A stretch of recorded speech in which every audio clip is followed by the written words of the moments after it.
Hi, this is Marlene with Miami Ghost Chronicles, and I want to welcome you to another episode of Stories of the Supernatural. Whether you're watching a video or listening to a podcast version, please like and subscribe to us so that you can get notification of when a new show is released. Links to videos or MP3 files can be found at miamighostchronicles.com.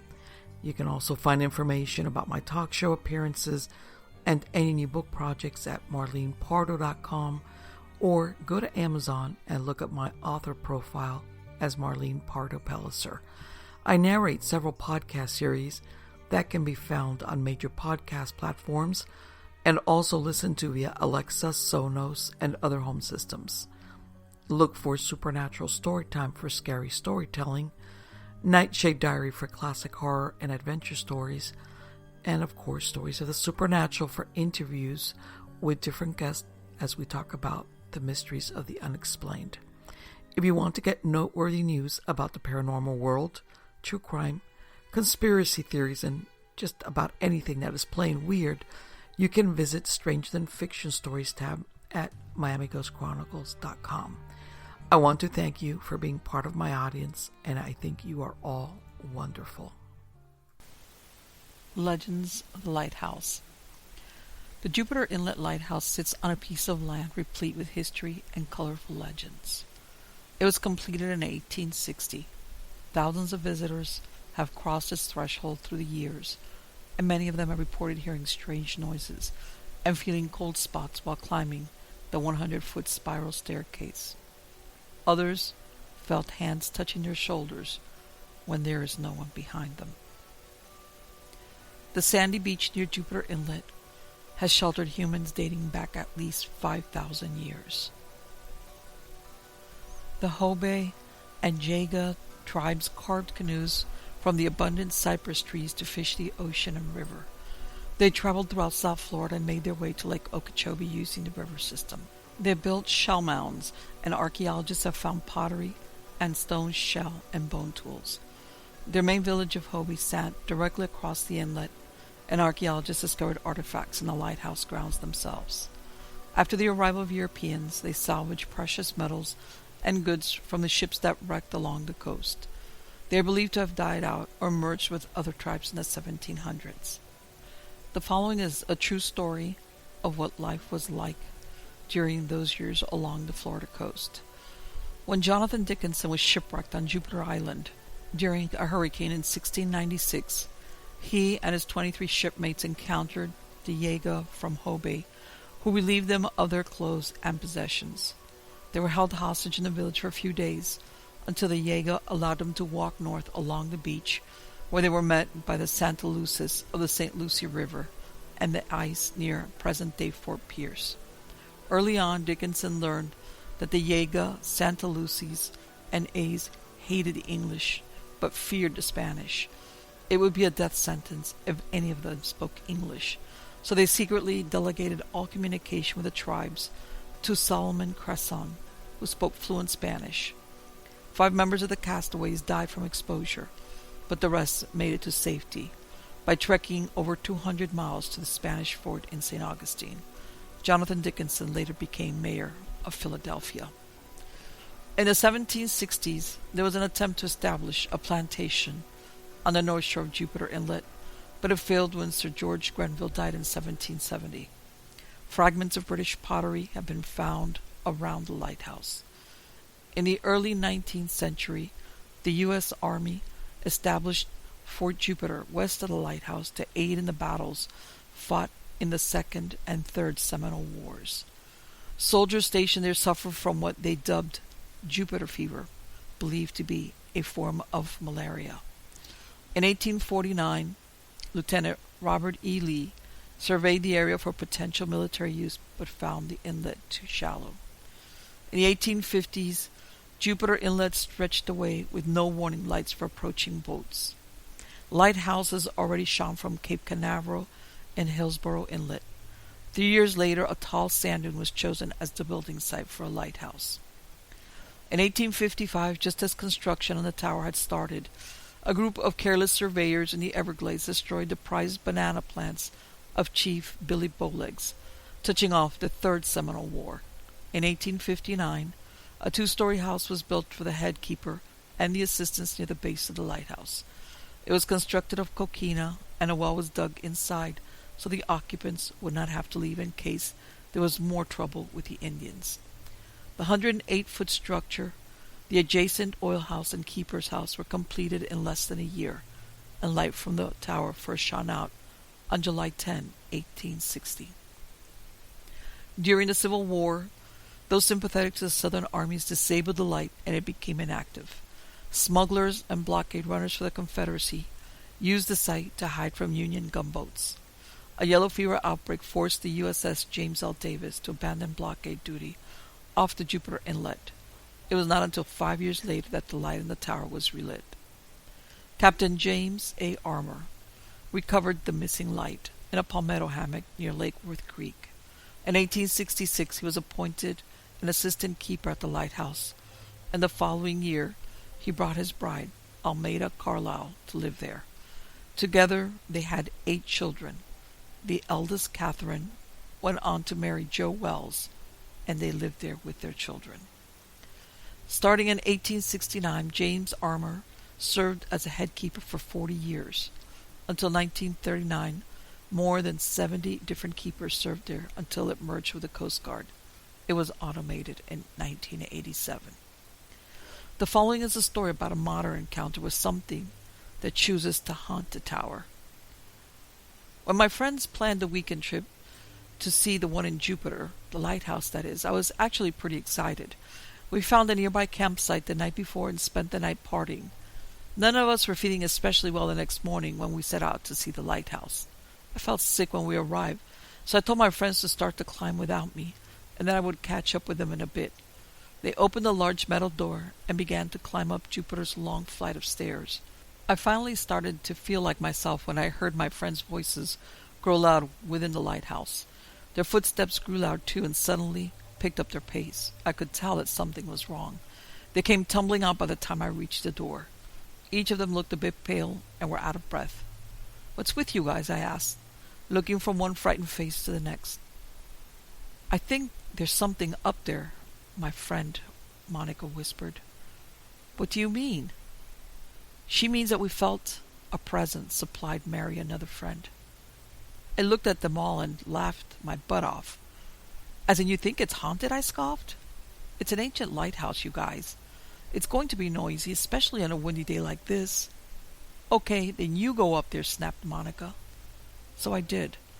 I began to climb the metal stairwell, still amazed at my friend's behavior. The air grew colder as I climbed, but that was to be expected.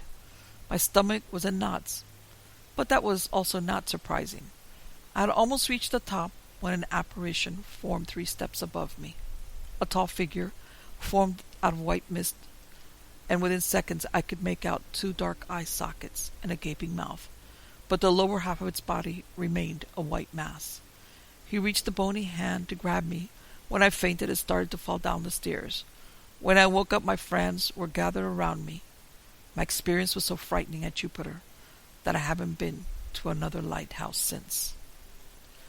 Adjacent to the keeper's house is a small graveyard. Joseph Wells and his wife Catherine buried their stillborn children in this small plot of land. This is proof that life was difficult here, and so much took place on this piece of land, that it's no surprise many experienced unusual encounters. Here are more ghost stories. I was driving home because I was working late at the Jupiter Police Department. It was about 11:30, and I was really tired. About 10 minutes away from home, my patrol car stopped. I put on my warning lights, even though there were not many cars in the road. I then called on my radio for any backup to help me out. I just heard static. Then, with nobody to help, I went to the front to check out the engine. Just then an old antique car came driving down the road without headlights on. Since I thought it was coming to help, I wouldn't charge them for driving without headlights. I ran inside my patrol car to call dispatch and tell them I'm okay. When I lifted my head, the old car was gone. I rubbed my eyes and looked again. Nothing. 1 second it was coming to me, the next second it was gone. I turned my lamp on and shone it around. Nothing there. I sat down and closed the door, trying to think about what happened. My engine then turned over and the car started back up. To this day, I still never figured out what happened. Another story. Last year I visited my Aunt Fran and her daughter Faye, who live on a farm in Jupiter. They have a lab pup named Bandana. The first night I was staying there, Bandana was whimpering like mad. I walked up to him to see what was up, and I saw a man with a backpack and a knife in his hands. When he saw me come up, he vanished. I told Faye. She's a good ghost hunter, and she has all the equipment. She's even been on ghost hunters. She checked the whole barn and house but didn't find anything. Was this a ghost that followed her home? Another story. I lived in a house close to Jupiter for 4 years. This was a duplex neighborhood. I slept in the loft upstairs, but I was able to see everything that went on downstairs. One night, my 2 cats were in the living room right below me. My dog was in my mom's bed. Then I heard a rattling of the glass cups in the kitchen. I thought it was my cats, but clearly it wasn't. Then I saw one of my cats slowly walk into the kitchen and run back out like something spooked him. He probably scared himself, but then sometimes I would see him playing with something in the air. Another day my grandma was home alone and heard someone call her name.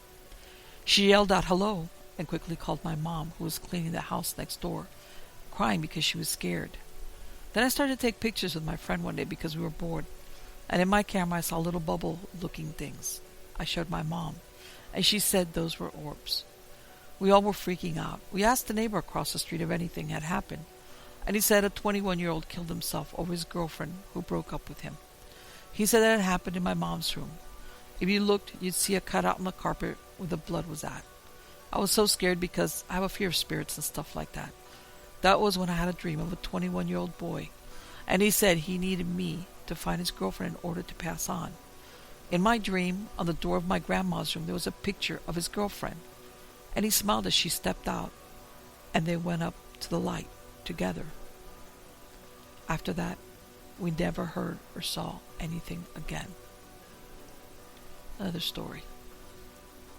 2 years ago, I moved close to Jupiter. Me, my mom, my dad, and my brother.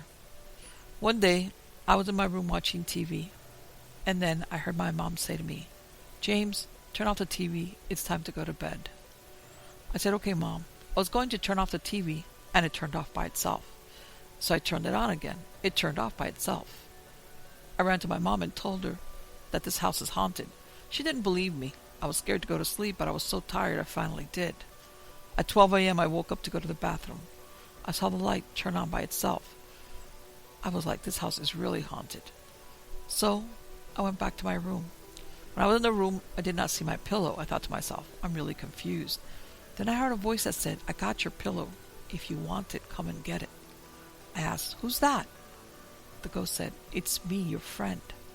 It sounded like a girl, and I said, "Please, can you let me see you?" All she said was, "You cannot tell anyone about me." I agreed and went to sleep. When I woke up in the morning, my mom said she was going to look for a job. After she left, I tried to talk to the ghost, but I didn't hear anything. When I went to my room, I saw a little girl inside of my room. I yelled. She said, "I was talking to you last night, remember?" I asked where she came from and said, "This is my house." When I asked her about her parents, she said, "They're standing behind you." I turned around, and they were there staring at me. I yelled and ran from the room. I never slept in there again, and just stayed on the couch. We moved away from there not too long after, and I never found out who was this little girl and her parents. Another spooky tale of a tragic happening at a lighthouse not too far from Jupiter. There's a famous lighthouse here in St. Augustine. Several tragic tales are connected to it, but none so tragic as that of the children. There are many arguments around the tale, but one thing is fully agreed upon. Children died. In the early months of 1870, the city of St. Augustine noted that the current lighthouse was falling into a state of disrepair, and the decision was made to construct a new one. The problem with the old structure appeared to be its proximity to the ocean, so it was also decided to move the structure a quarter of a mile back from the sea. In order to do this, they would have to make it taller, so they decided to place it on a small hill to help boost it. When it came to making a decision about the builder, there was dissension among the ranks. The council tried to pick a builder, but many wanted to hire a man who was gaining renown in the north for his beautiful lighthouses. His name was Hezekiah Pity. The real problem was that Pity was a Yankee, and during this time, I'm sure you can see why some opposed him. While opinions were considered in the end, Mr. Pity was contacted, and he agreed to build a new lighthouse after finishing his current project. However, there was another concern for the building of this lighthouse.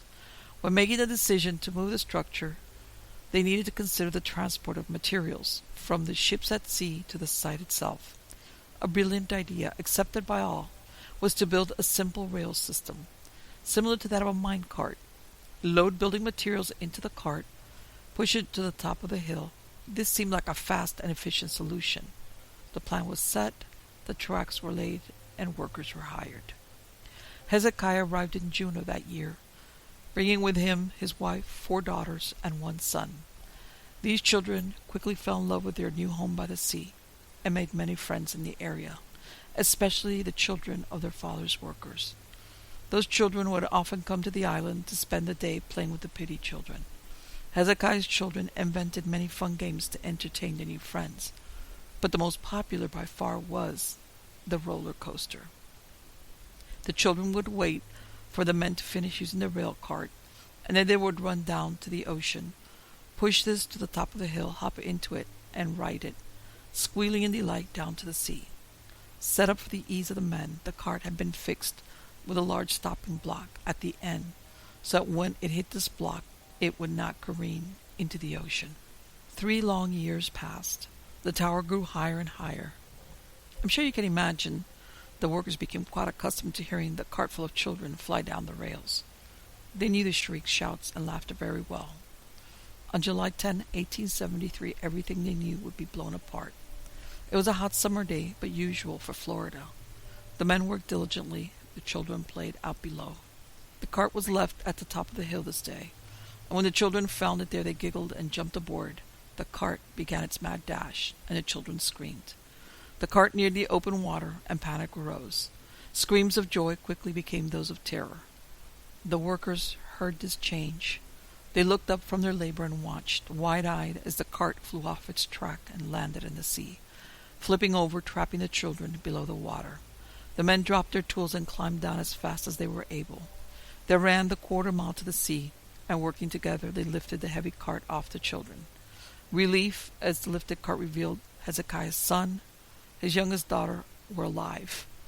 But there were 5 children in the cart that day. Hezekiah's daughters, Eliza and Catherine, and a worker's daughter, Abigail, drowned beneath the cart. There was nothing anyone could do. Rumor has it the men were not given time to mourn, but instead put immediately back to work. The tower was almost complete and was considered to be of the utmost importance, as it was a matter of life or death for those at sea. The men resumed their daily labor with little joy, only duty. As the tower climbed higher and higher, the men began to have unusual experiences inside of it. Now you have to understand that after the accident, children were no longer permitted on the work site, and the island's population at the time was slight, so it was a very serious concern when the men heard the giggles and shouts of children playing in the tower base below them. They sent a man down to tell his children that the worksite was dangerous, that other children had died there, and to send them away. Upon reaching the bottom of the building, the worker was puzzled to find it completely empty. He wandered throughout, checking rooms and even going outside, but found no one, not a single child, including Hezekiah's, who were safely at home with their mother. The worker returned to his post and informed the others. The men were dismayed, but continued to work. The pattern had now been set, and would continue throughout the remaining year of building, almost daily. The workers heard the children below. A man would be sent to investigate. Nothing would come of it. It is said that Hezekiah and the crew worked as quickly as possible that last year, mostly to get away from the spectral voices.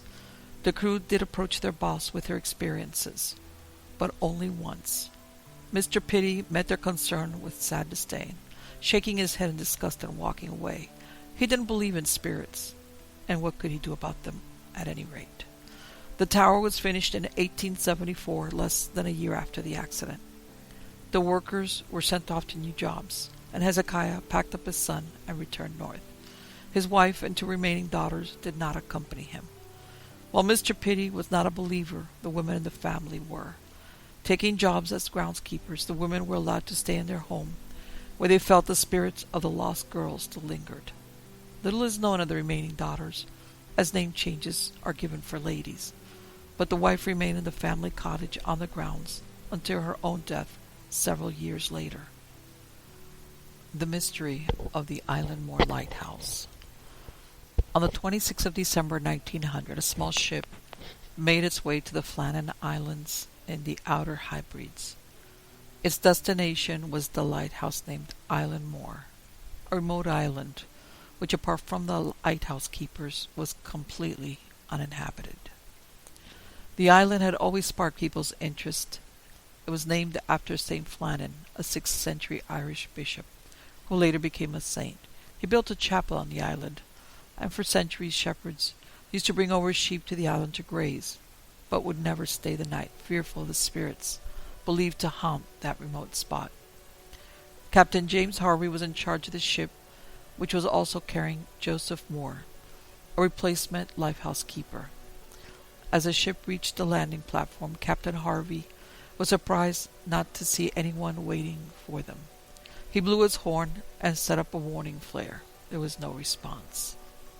Joseph Moore rowed ashore and descended up the steep stairs that led to the lighthouse. According to reports from Moore himself, the replacement lighthouse keeper suffered an overwhelming sense of foreboding as he walked to the top of the cliff. Once at the lighthouse, he noticed something was immediately wrong. The door to the lighthouse was unlocked, and in the entrance hall, 2 of the 3 oilskin coats were missing.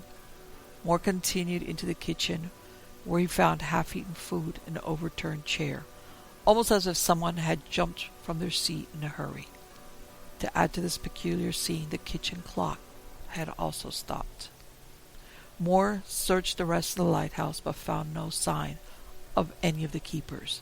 He ran back to the ship to inform Captain Harvey, who ordered a search of the island for the missing men. No one was found. Harvey quickly sent a telegram to the mainland, which in turn was forwarded to the Northern Lighthouse Board, headquartered in Edinburgh. The telegraph read, "A dreadful accident has happened at Flannan's. The 3 keepers, Ducat, Marshall, and the Occasional, have disappeared from the island. On our arrival this afternoon, no sign of life was to be seen.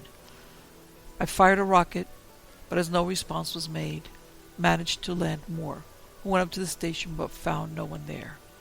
The clocks were stopped, and other signs indicated that the accident must have happened about a week ago. The poor fellows must have been blown over the cliffs or drowned trying to secure a crane or something like that. Night is coming on. We could not wait to make something as to their fate.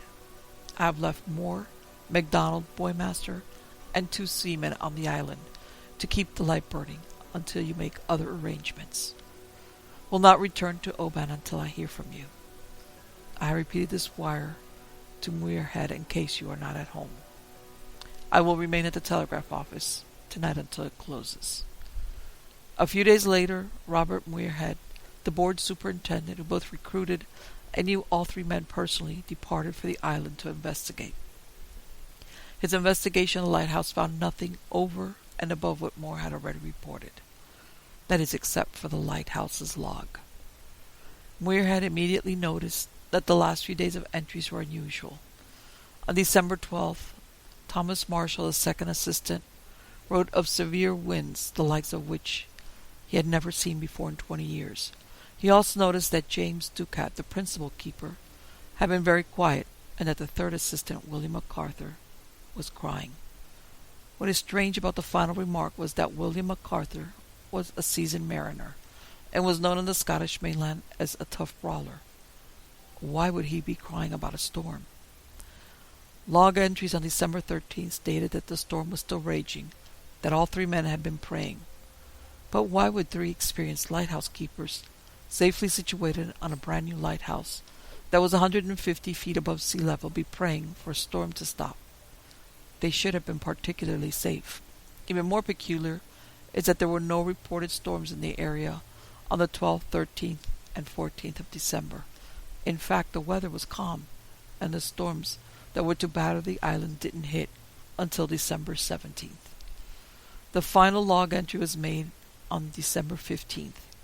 It simply read, "Storm ended, sea calm. God is over all." What was meant by God is over all? After reading the logs, Muirhead's attention turned to the remaining oilskin coat that had been left in the entrance hall. Why, in the bitter cold winter, had one of the lighthouse keepers ventured out without his coat? Furthermore, why had all 3 lighthouse staff left their post at the same time, when rules and regulations strictly prohibited it? Further clues were found down by the landing platform. Here Muir had noticed ropes strewn all over the rocks, ropes which were usually held in a brown crate 70 feet above the platform on a supply crane. Perhaps the crate had been dislodged and knocked down, and the lighthouse keepers were attempting to retrieve them when an unexpected wave came and washed them out to sea. This was the first and most likely theory, and as such Muir had included in his official report to the Northern Lighthouse Board. But this explanation left some people in the Northern Lighthouse Board unconvinced. For one, why had none of the bodies been washed ashore? Why had one of the men left the lighthouse without taking his coat, especially since this was December and the Outer Hebrides? Why had 3 experienced lighthouse keepers been taken unaware by a wave? Although these were all good questions, the most pertinent and persistent question was around the weather conditions at the time. The sea should have been calm. They were sure of this, as the lighthouse could be seen from the nearby Isle of Lewis, and any bad weather would have obscured it from view. Over the following decade, subsequent lighthouse keepers at Island Moor have reported strange voices in the wind, calling out the names of the 3 dead men. Theories about their disappearance have ranged from foreign invaders capturing the men all the way through to alien abductions. Whatever the reason for their disappearance, something or someone snatched those 3 men from the rock of Island Moor on that winter's day over 100 years ago. The following is a report about the unsolved mystery of those missing men on the Island Moor Lighthouse. I had worked for various police departments throughout my career as a detective. I began solving murder mysteries that others before me had failed to. This began to create a reputation for my professional career. I was known around the detective world as one of the best. This is why I was hired around 5 months ago by a private company, whose name shall remain hidden for reasons I previously stated. I got an eerily generic email from this company that said they would like to interview me for a private job. This was not unusual, but what was unusual was the fact that the interview was in Britain, along with the job. I was hesitant, but because I hadn't started a family yet, I decided to try for the job. This company paid for my flight over, and we met to discuss exactly what I would be hired to investigate, and what they expected from me. This was not a normal interview. I was already chosen for the job, if I accepted, and they told me straight up that they expected a definitive conclusion to their mystery. Anything less, and I wouldn't be paid. This was incredibly unusual, but the pay was so high, and I was so confident in my abilities, that I decided to attempt to solve the case. The company assigned me to the Island Moor Lighthouse mystery. What basically happened is that there were 3 experienced lighthouse keepers that were discovered missing by the boat sent to pick them up at the end of their 3-month shift. What was unusual about the disappearance is how there were no bodies found. Also, the lighthouse was left unattended in what seemed like a hasty decision. There was half-eaten food on the table and doors open, etc. The strangest part, however, is the log that was found during the initial investigation. The log was written by one of the 3 members, and it was pretty normal until the last 3 days. In these entries, the man wrote about his colleagues crying and complaining about a huge storm. They were all complaining about this storm, that they had never seen anything like it. The last entry simply said, "Storm ended, sea calm, God is over all."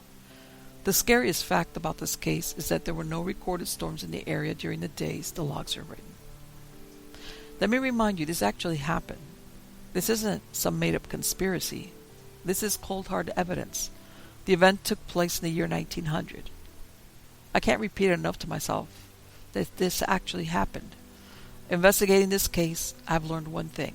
Seeing is truly not believing. Because I didn't believe what I had discovered as I was working on this case. But it is all real, I can assure you. I started about 2 weeks after my interview and flew to Scotland, where I then took a boat to the island. The island is still home to a functioning lighthouse, with living crew members there that stand at their post every day. I talked to the 3 men working at the lighthouse at the time and introduced myself. I told them I would be living with them while I was trying to solve the case, and they were all delighted by the idea of company. After getting settled for a day or two, I started my investigation by interviewing the crew members currently stationed on the island. They all noticed strange things that happened every now and then, such as voices telling them to jump off the edge and other voices saying things like, "He is waiting for you. He will get you soon." They say they only hear it individually, but they all have heard the voices, and they all talk about it and agree to just shrug it off. I continued investigating the island and its physical features for the next week or so. That week added no new insight to my investigation, although it did give me a better idea of what our missing people were working with when they died. Honestly, the next month of my investigation didn't offer any new insight. It wasn't until I started hearing the voices for myself that I finally made some progress in my case. The voices began talking to me after I had been on the island for exactly a month. Unlike the crew members, I listened to the voices when they didn't tell me to jump off of something or try and harm myself. These voices would say things like, "Go down to the dock, you'll see him there." I would go down to the docks and wait, and there would be nothing, just clear waters and knotted ropes. I didn't know who he was, but when I would respond to these voices, they would never answer back. Eventually the voices began telling me to search in the cellar of the lighthouse for the answers that I sought. I followed their orders and went to the cellar. This is where things got weird. At the cellar door, it was chained with a big red X on the door. I thought about asking the crewmates if I should go, but they were on their job, and I promised not to disturb them while they were on duty. I unchained the door and entered in slowly. I had to use my phone as a flashlight because there were no lights in that place. As I finally made it to the bottom, I realized that this room was completely pointless. There was nothing of value to the crewmates or the lighthouse as a whole. Honestly, I was expecting a storage room or a generator or something, but instead it was a dark, blank room lined with cement blocks and wooden floor that supported one bland chair. The room was blank for the most part, except for one sentence written in red on the cement wall. It read, "I didn't do it. He made me." I was unnerved, and that is saying something, because I've seen a lot of shit on this job, and I've never let my fear get the better of me. But I couldn't help it here. I ran upstairs and laid in my bed until dinner time. Dinner is when I got to talk to the crewmates. Most of the time, we talked about my findings and how their day went. It's not much really, but whatever. All they care about is the company. Well, that night, I decided to bring the cellar up to them. Right when I mentioned it, they all looked up from their food at once. They knew what I was talking about, but they tried to play dumb. What cellar? I wasn't buying it, so I continued to explain by saying, "The door with a red X on it." They knew that I knew. They had to come clean and tell me what was up with that room. They said that every 2 weeks or so, they would all wake up in the morning lying on the floor of the cellar. They would have cuts on their wrists, and there would be one knife lying in the center of them. They said they always woke up with their bodies forming a triangle-like shape. They also told me that once I arrived, the voices stopped, and with them, so did the cellar. I asked them who wrote that sentence on the wall, and who was he. They responded saying that they wondered who he was for a while, and they didn't know who wrote that on the wall. They assumed it was someone who was stationed at the lighthouse before them. I wrote down my findings and warned them not to keep secrets from me again. After 2 more weeks of investigating that cellar as best I could without going into it, it happened to me. I woke up the next morning lying on the wood floor with no recollection of how I got there. There were cuts all up my arms, and I was lying in an odd position. I arose horrified when I saw a small light peek from under the door. I ran to the door and flung it open. The crewmates were all sitting, eating breakfast, and they were unresponsive to the scene I was making in the kitchen. When I noticed they weren't responding, I walked up to one of them and moved in to tap him on the shoulder. But before I could, he turned to look at me. His face was emotionless. His eyes were completely black and much larger than usual. He didn't blink. He just stared straight into my soul. I was horrified. As I backed up, he slowly stood, maintaining eye contact with me and the other two rows with him. They all started walking to me slowly, all the while chanting in a low hum. "He's gonna get you. He's gonna get you." I passed out before they got to me and woke up to a bucket of water being splashed on my face by the same people who were cornering me a second ago. This time they were normal, their faces filled with fear, like they knew what I had just gone through. I asked them what time it was, and they said it was 4 p.m. on Tuesday. I passed out on a Sunday. They said they had all experienced it, and they just prayed that it would go away. They told me that the visions only feel like a few minutes, but last 2 days or so. I asked them why they didn't wake me, and they told me that I was locked in the cellar, and they had tried to break the door down, while their colleagues were locked in the cellar, but it was pointless. It never budged. They also said they could hear me screaming at the top of my lungs in the most unimaginable pitch for hours on end. They told me this was normal. Another week passed, and I moved on by doing exactly what the crewmates did. I shrugged it off. When something that surreal happens to you, all you can do is just shrug it off. Your mind doesn't let you accept that it was real. The next morning we heard the ship that was sent to pick us up and replace us with new crewmates. I began to pack my belongings when I realized I couldn't find my Bible. I brought it with me on the trip for God knows what reason. I never look at it, but I always keep it with me, and now I couldn't find it. It sat in the drawer of my nightstand every night, and now, when I was leaving, it disappeared. I asked the crewmates if they had seen it, and they all told me they had no idea where it was. I shrugged it off, something that had become a habit of sorts for me, and headed to the boat. Right as I stepped foot into the boat, I felt different. I felt like a weight had come off my chest. It felt freeing. On our trip back, I asked my crewmates if we should talk about what happened on the island or just keep it a secret, and something strange happened. They looked at me baffled. They had no clue what I was talking about. I told them, "Nice one, but seriously," and they just stared at me confused. I began to try and jog their memories, but they genuinely had no clue what I was talking about. They claimed I may have gone a little crazy being on the island and not being around a lot of people for a couple of months. I was angered. I thought they were playing a joke on me, and maybe they were, but I tried to exchange contact info with them before we parted ways after the boat had docked in Scotland. They responded by saying, "We don't bring our business lives into our personal lives. Sorry, mate. Have a good one." Then they waved to me and left in a cab. I sat there reviewing my notes from the island, and I kept wondering, were they trying to trick me? Were they joking, or did they really not remember? And if they didn't, why am I the only one that does? That's when I remembered the missing Bible. I remembered the "he" that was written in that cellar. I remembered the cellar itself, and the days that I spent sleeping in it, apparently. I didn't know what to make of it until I thought about the Bible again. Why would he take my Bible? Was he offended by it? And now does he have the power to control time? I examined the evidence for days and finally to the conclusion that the island was home to something evil. Truly evil. That was the only way. There is no way someone of this earth had the power to control time in the minds of humans. I submitted my findings to the company that employed me, and they reviewed the evidence. If my claim was somehow proven, I don't know how they could ever prove it. Then they would issue a report with my findings, and along with it, thousands of articles would be written about how insane and crazy I was.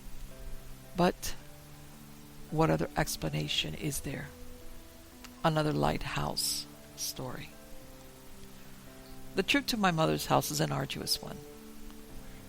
The journey's length is not entirely the fault of sheer distance, but rather the perilous winding labyrinth of roads that twists the thick New England woods. Nestled deep within Maine, Pine Hill claims the title as one of the oldest logging towns, and so unique was this town's isolation that one could drive all day once exiting Route 59 in Bridgewater and still not arrive at the dilapidated general store. Sitting dutifully at the heart of the small collection of wooden cabins and old machinery, Pine Hill had its fair share of history, but since most of the industry moved to upstate New York in the late 60s, it had largely fallen off the map, becoming even more isolated than it used to be. Having grown up in town and witnessing its decline, I always felt as though the solemnity of the endless pine forest was not as unforgiving as many of the fleeing members of the community so vocalized. My mother never felt so lonely, situated upon Red Hawk Hill, a short 20-minute drive from the general store, and therefore the town itself.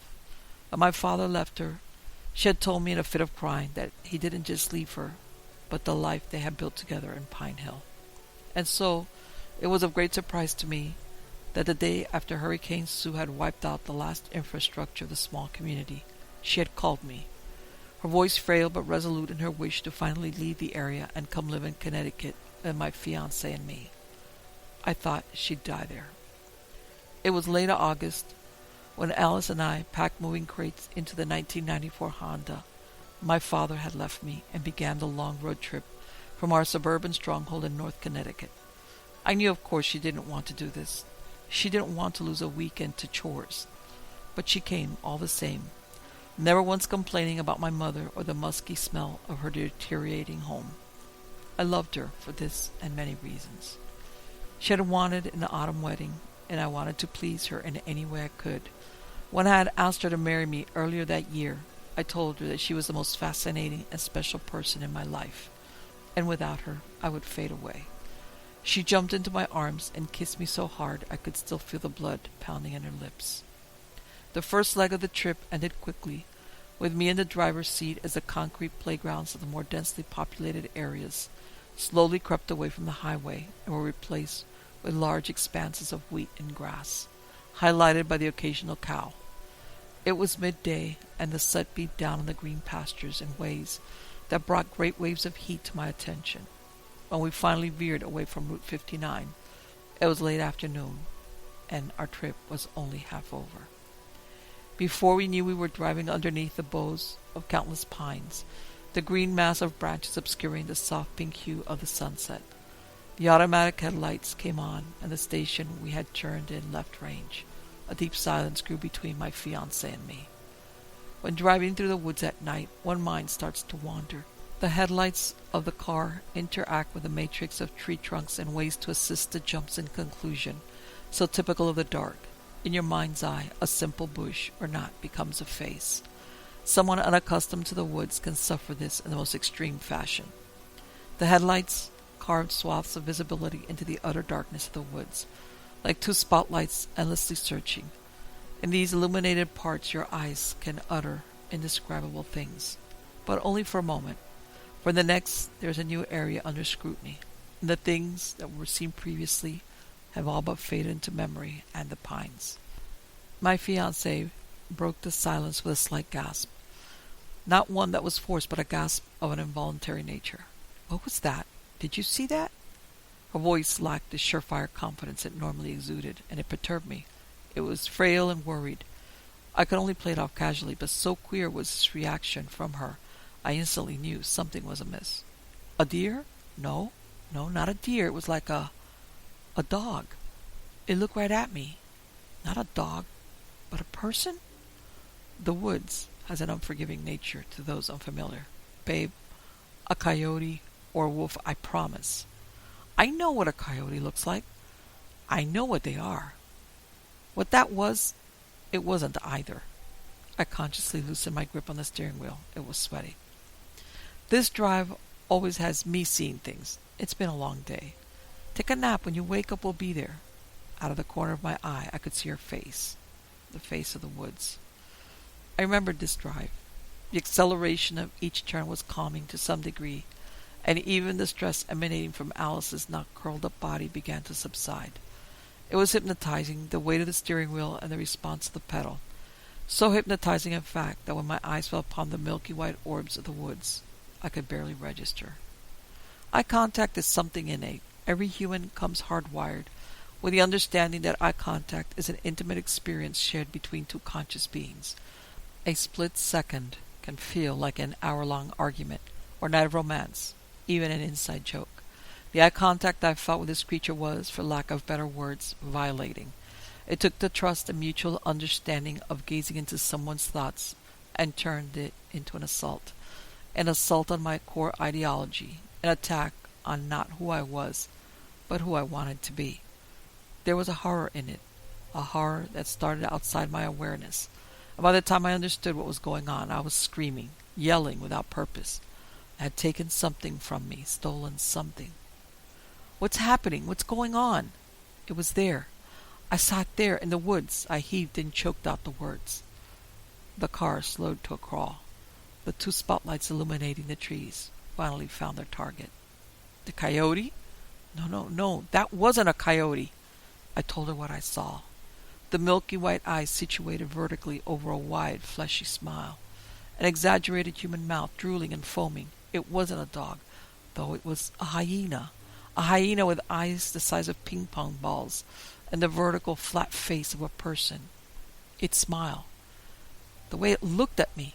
Alice cut me off. Like it knew you? It knew everything about you?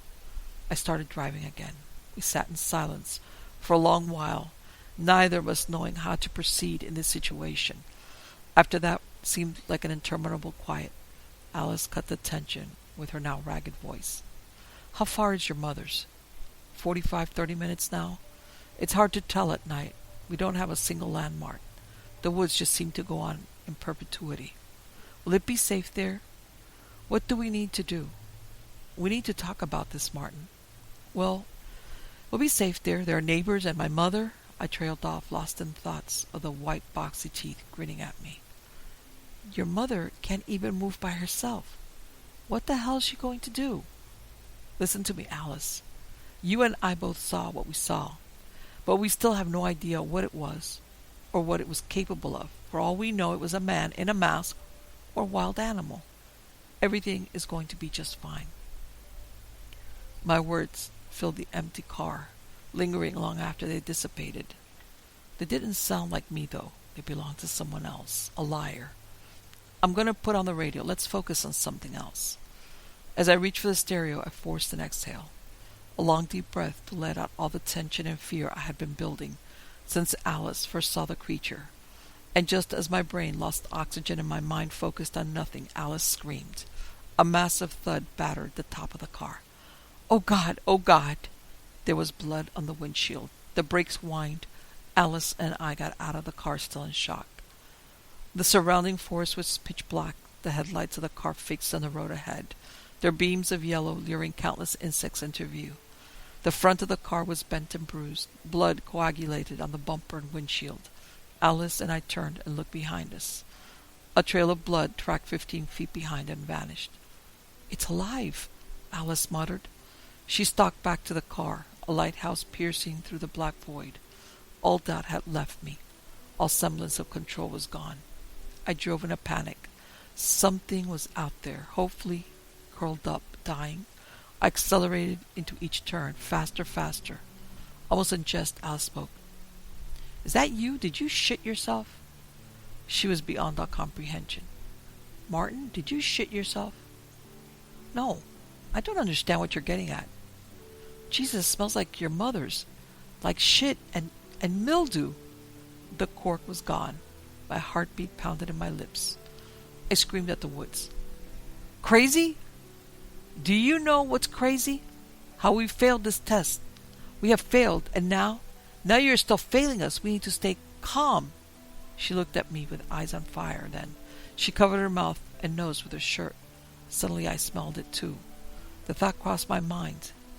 In my moment of terror, had I shit myself? I checked to no success, and the smell got worse, louder, angrier. Alice began to cough. Roll down the windows, she yelled. I pawed at door controls, the smell blinding me. The stench, this putrid miasma circulating the cabin, its origin unknown, it choked me. I couldn't get a whole breath in. Each spasm my diaphragm produced only worsened the effect. I had never considered the horror of choking to death, how terrifying it is, how claustrophobic. I slammed on the brakes and flew open through the door. The car screeched to a stop, and we stumbled to the dirt road and onto our knees. Alice was throwing up, retching. The sound of her stomach convulsing, her body expelling something foul. She was crying. I was too. The woods echoed back. Our wails filled the forest. The gravel sunk into my palms as I scrambled over to Alice. Never had I felt so powerless, so lost. What entity could be stalking us, terrorizing us in ways we couldn't grasp? Alice's hair brushed against my face. I heard the car door slam. I looked up. The tires screeched and the engine roared. The lighthouse disappeared into the forest. Another lighthouse story. My grandfather was a sailor from Scotland, and he told me this story when I was a kid. He has since passed away, but I'll never forget the tale he told me. Off the west coast of Scotland, there's a lighthouse situated on a small remote island. The lighthouse is the only building on the island, the rest of the island being windswept moorland. The nearest mainland is almost 50 miles away. Nowadays, nobody lives on the island, and the lighthouse is operated by an automated system. But back in the 1930s, when my grandfather was a young apprentice sailor, the lighthouse needed 3 lighthouse keepers to live on the island and operate the great light and guide ships passing down the coast to their ports. 3 men would live and work on the remote island rotations of 3 months.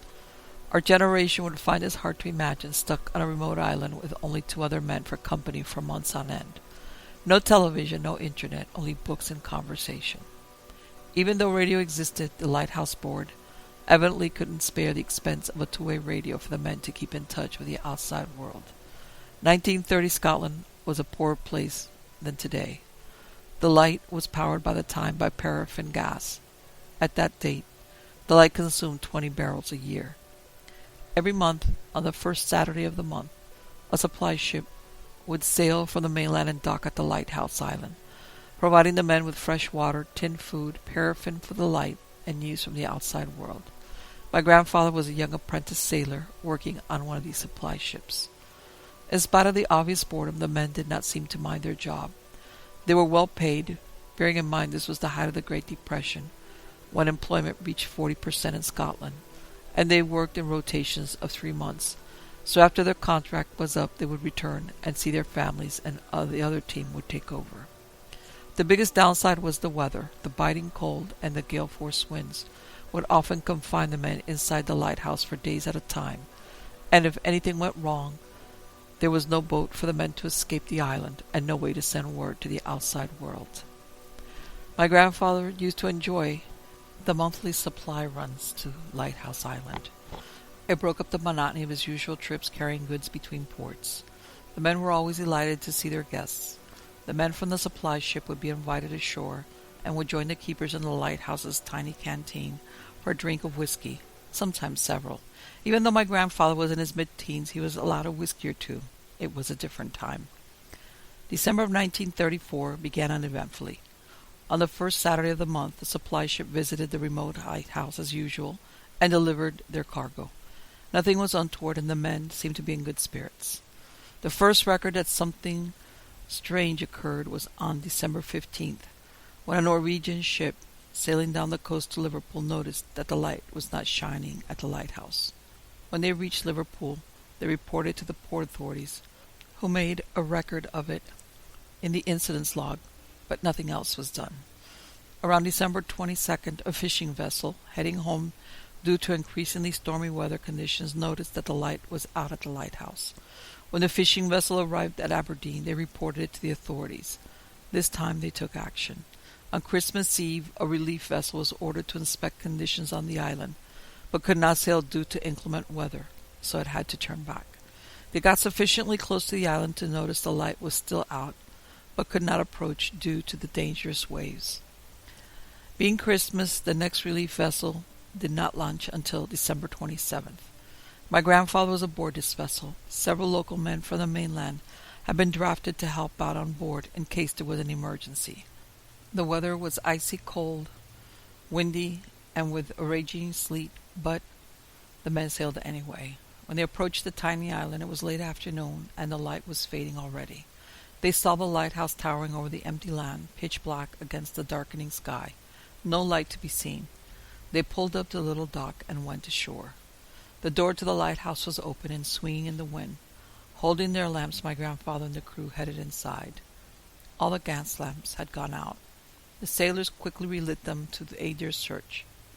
In the tiny kitchen, the table was set for lunch. Plates, cutlery, and cups were neatly set out on the table. A pot of broth, which had since gone moldy, was still in a pot on the unlit stove. Upon searching the bedrooms, they found the beds unmade, but the closet full of clothes. The winter coats and oilskins were still in the cupboard. The men's regulation boots still by the door. The keepers would categorically not have left the safety and warmth of the lighthouse in a Scottish December without their coats and oilskins. The sailors searched every nook and cranny of the lighthouse, but the men were nowhere to be found. The men outside went and searched the rest of the island. The island was tiny, only about 40 acres of featureless, empty moor, so there really was nowhere for a man to hide. Peering over the cliffs, they gazed down at the rocks and the sea, but there was no trace of a living soul. The 3 lighthouse keepers seemed to have simply vanished. Upon returning to the lighthouse, one of the sailors found the lighthouse log in a drawer. The log was filled with the normal boring entries about the weather and passing ships. It ended on December 14th, the day before the first ship noticed the light was out. The entry read, December 14, 1934, high winds. Southwesterly, a ship passed, could not identify the flag. Odd colors matched nothing in the flag code book. Ship stopped suddenly and inexplicably, then continued on its way, seeming bound for Belfast. The lighthouse log ended there. The sailors and my grandfather headed back to the ship, then sailed back to shore to make the report. The news spread fast and reached the missing men's wives and families. A Navy ship was sent out the next day to do more intensive search of the island and the surrounding waters. They found no trace of the men. No bodies were ever found. Several theories abound as to the fate of the 3 lighthouse keepers. Some believe they were swept overboard by a freak wave. The lighthouse itself was undamaged. Some believe one of the men went mad and killed his companions. If so, how did he escape the island with no boat? The final log entry led some to speculate it may have been a foreign ship who abducted the men. With what purpose, no one has ever been able to explain. Some even blame aliens or some sort of mythical sea monster. I asked my grandfather, what did he think? He said, if I told you, you'd think I was crazy. I didn't ask him again, and now, sadly, he's no longer around to ask. Last story. My name is Chris, and I'm currently stationed at the Saconet Point Lighthouse due to a recent repair request. I'm writing this log as I'm unable to return to shore, and I cannot seem to access the internet or make calls, which is unusual as I've done so a number of times at this location. I've been doing maintenance on lighthouses for almost 10 years, and I'm extremely familiar with most along the New England seaboard. Tonight was not only the first night that my cell phone lost connection, but also the first time in my entire career that I've been stranded. I decided to respond to the maintenance request tonight, even though it could have waited. I always have 14 hours to respond to this level of request, and could have gotten some sleep before coming out here. But I'd hoped that I might end up with a clear day tomorrow if I wrapped this job up tonight. That hope was smashed once I corrected the issue with the lighting system and returned to find my skiff unresponsive. I spent an hour trying to get the engine started, but without luck. Then I repeatedly tried to call my boss, Jack, also without any luck. I tried to text using any of the apps, but no luck. And finally the sun began to set behind me. It was at this point I realized I was in for a rough night. Jack would never realize that I was missing until tomorrow. Once 5 p.m. hit, Jack was always halfway into a bottle of his namesake. Tomorrow, though, tomorrow he would notice. He would check my computer and see the open ticket. Then they would come. I kept telling myself this as I headed back to the skiff to grab what remained of my stuff. Mostly repair equipment, but luckily also a few personal items that would come in handy. One of these was my Kindle. I began to read after settling into a corner. I read for maybe 2 hours, and then I became more aware of the storm's arrival. At first it was like a slow unease, a queasy stomach threatening to make you move swiftly at any moment. It grew to a growl, then a raging torrent of water and wind. Soon enough the lighthouse was pelted by a torrent of projectiles. The lightning began to flash, and once it did, the light in my station failed a second time. I was cast into darkness. For an hour, amidst the absolute riot that the wind and rain were making against the windows, I tried to repair the systems. Once again without luck. I slammed the access panel closed, giving up as I had exhausted all typical checks for failed systems. I made my way around to the eastern window and watched the unearthly madness spreading across the water before me. It was then that I saw her. It must have taken me several minutes to recognize and accept what I was seeing. I stared at the still figure. My mind began to flicker through possibilities for what that shape was and how it could be where it was. At the end, my eyes slowly passed from the top of her head to her feet until the shape of her little toes removed any question in my mind. There was a little girl, maybe 6 years old, standing on the rocks at the base of the lighthouse, surrounded by ocean on all sides. She had dark hair, dark eyes, and was completely unclothed. I could almost feel the stings on her skin as the rain pelted her little body. I acted immediately. I could not remember descending the staircase, and I was outside in a flash, but I slowed as I approached her from behind, visually tracing the twist and turn of her wet hair before the lightning. I tapped her shoulder softly, so as not to upset her. She turned, and without meeting my eyes, opened her arms. Even in this extreme situation, even with life and death at stake, I was very uncomfortable picking up this naked child. I did so anyway, holding her head against my shoulder, as I ran back upstairs, as if to hide her from sight, so that no one would see a single middle-aged man carrying away an innocent child.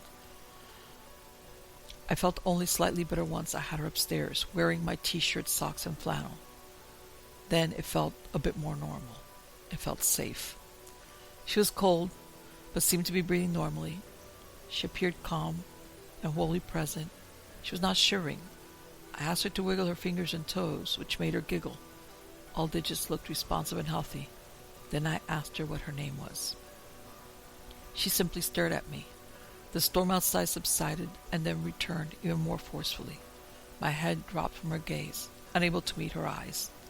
I felt like deference at the time, and it still does.